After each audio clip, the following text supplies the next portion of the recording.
as it turned out, Leeds 3rd, Southampton 4th. We knew that already. West Brom 5th, Norwich 6th. We did get a switch between West Brom and Norwich on final day. A simplistic look at the form on that table I've got on the screen does not have many victories. 2 for Southampton and West Brom in their last 5, but only 1 for Leeds and Norwich in there. Sam, your 2 playoff semi-finals are Leeds United at Norwich first. I will hope to be there actually on Sunday, so I'm looking forward to that. And then we go back to Elland Road, I think Thursday. And it is West Brom versus Southampton at the Hawthorns first, and then off to St Mary's.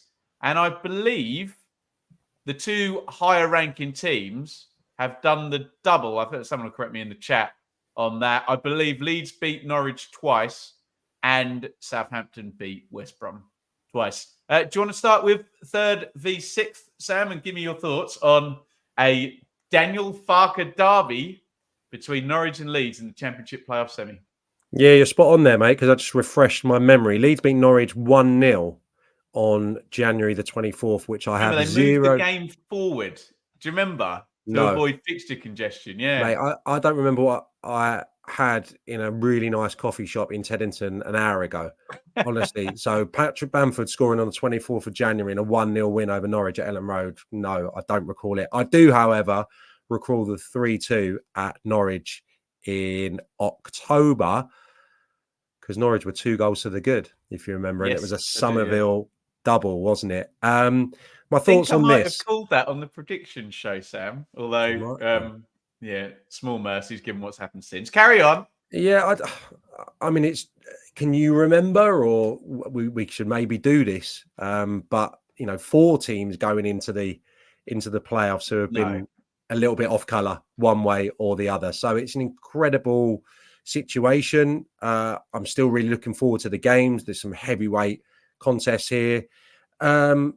I suppose Leeds have got the biggest issues, maybe out of all, considering the results, the criticism of the probably the defence. 9 goals shipped in 3 games.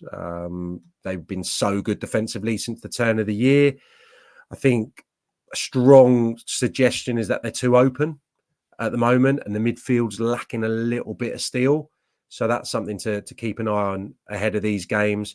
And I think along with that as well, I spoke probably only a month ago, quite hot on it as well, before the run-in, that Leeds had forward players and an abundance of them banging form. All of a sudden, maybe Somerville was the only one who is anywhere near approaching top form. You got Dan James and Patrick Bamford struggling for fitness as well. So, there's a list of concerns, isn't there, going into this game, and it's going to be a real test for the manager to get them going again. But the flip side is that 11 is still a really good 11 when you put it down on paper and when they're lining up before the game.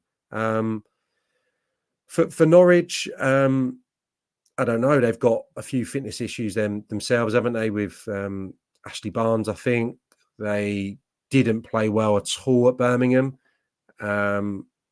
It's funny because you asked me what the definition of being on the beach was the other day. I think Norwich gave you a performance akin to being maybe on the beach, but they're warming up or getting ready for the biggest games of the season. So there's a few selection issues there.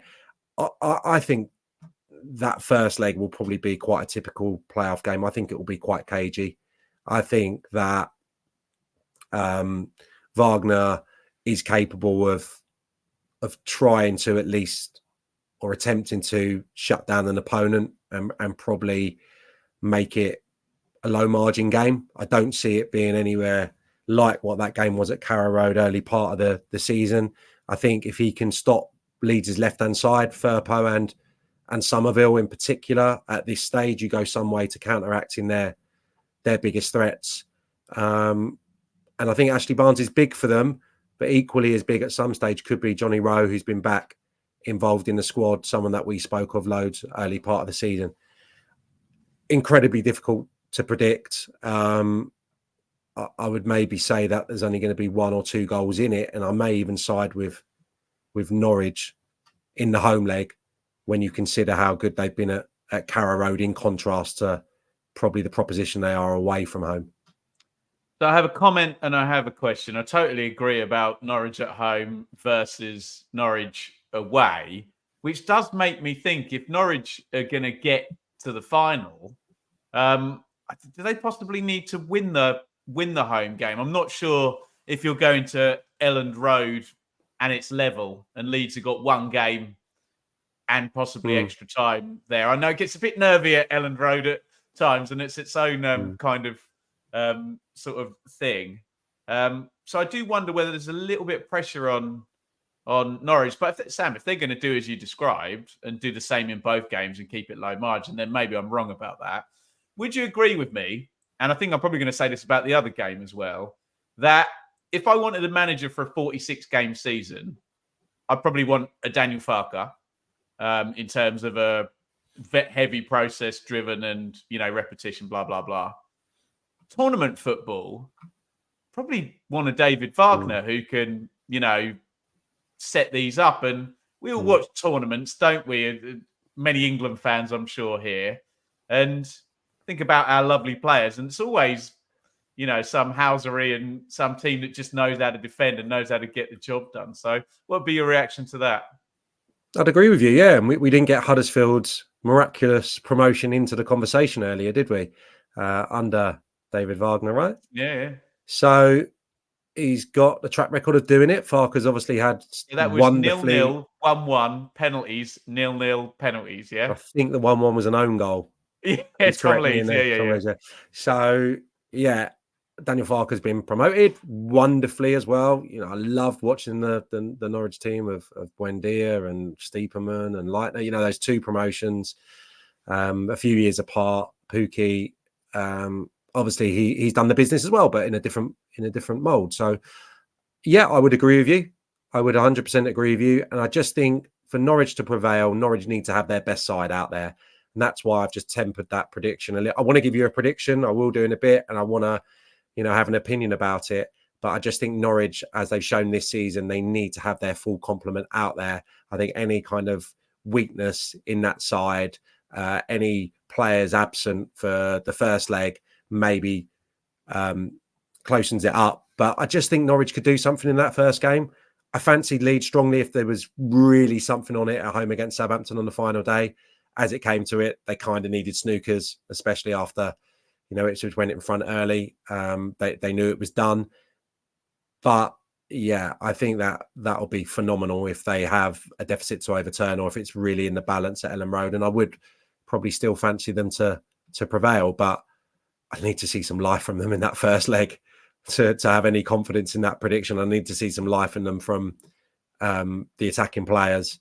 And hopefully for their sake, maybe Dan James and Patrick Bamford could be involved, because I just think those game changers, that strength in depth, ultimately could play a part over 2 legs.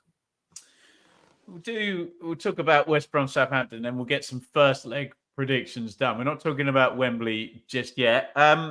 So West Brom Saints, Sam. I remember doing a watch along of the game at the Hawthorns, which is obviously the first leg.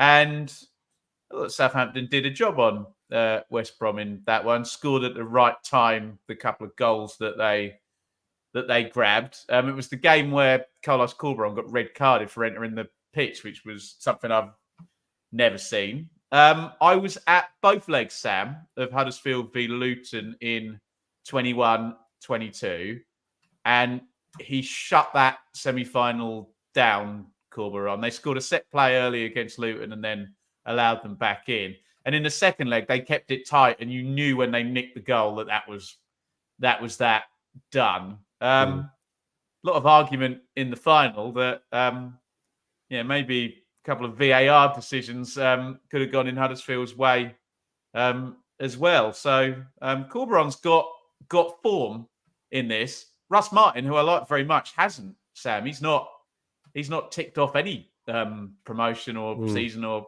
playoff win, has he, yet? No, and it's really nicely poised for that fact, because there can be no denying right now that you'd probably. I mean, I'm Jed Wallace's biggest fan. You know that. I admire him so much so that I think my line used to be his importance to Millwall is greater than any other individual to a Championship club. But right now, the reason I'm saying that is I would take probably 4 Southampton forward players over West Brom players at the moment. Do you know what I mean? If I was to pick 4 front players, attacking players, midfield players, you'd maybe make an argument for a quartet of Southampton players. They've got forward players who are still a threat, are still in goals, are still in decent form. West Brom haven't had that, I don't think. They won handsomely on the final day. Some goals from around the team. And they're not at it. They haven't been at it. And there's the real depth there with Southampton as well. So I think it's important that West Brom probably go with Thomas Asante, maybe from the off, get a recognised striker on there. I think Madger's had a decent impact at times as well. So he's probably in that conversation also. But I think Southampton just have the individuals right now. But you're right. West Brom have the manager that maybe I would want above any 4, which sounds crazy. Doesn't sound crazy. A different conversation with the squads and what have you. I'd certainly have maybe a different squad, but Corberán showed in those ties over Luton. He shows in the individual games, and I haven't got the results in the big fixtures in front of me, but he's shown enough in the individual games that he can close down an opponent. And I'm sure he'll be looking to do that. I don't imagine that they're going to come out at the Hawthorns. I think he'll want to be in the tie. And they got hit with a couple of sucker punches, didn't they, in both those games? I think they conceded early in both of them. And in the middle of those games... Conceded just after he got red carded, which there's no coincidence there as well, is there? No, and I think in the middle of both those fixtures, they had opportunities. So I think that he'll have seen maybe enough from those performances to think if they get a little bit more luck, they can make it through. I don't think they'll change too much. I think they'll try and make it quite cagey. And absolutely, I'm with you. I think you have to factor in that he's done it before. His strongest suit is setting up, I think, to frustrate possibly more free-flowing, talented opponents. That's not to say that West Brom haven't got some talent of their own. It's just towards the tail end of the season that's not been overly evident. So, yeah, completely with you. And we'll go on to the predictions in a minute. But I'd still plump for Southampton, probably, but I think it's going to be a hell of a tie. Get your predictions in via the comments. Just give us the first leg. I'll go first on Norwich Leeds, Sam. I know you love to set up a narrative. I've got a 1-1 draw in my head. Always play you 1-1 early, Sam. With Norwich taking the lead and Leeds forcing the equaliser in the second half. And then I think the game shuts down after that and everyone says, okay, scary moment for Leeds. We're going to step back. Norwich go. We'll take it to Elland Road. So that's the way I'm seeing it. I've got Norwich 1, Leeds 1, with Norwich taking the lead and Leeds equalising. Yeah, I'm building my storybook, aren't I, right now? I mean, I really should have done more homework for this tonight, but I'm just thinking it just feels like there's nothing between these two sides, and the prize is so great. The desperation is bigger than it's ever been. I just think it's going to be so cagey, but I think Sargent could be a difference maker here. If we're talking about front players that are on song, that have had an impact, from January, you cannot argue that he has had a massive influence on Norwich's improvement. I'm going to go for kind of like a scrappy Sargent winner, 1-0 Norwich at Carrow Road. Do you want to go first on Baggy Saints then, Sam? Yeah.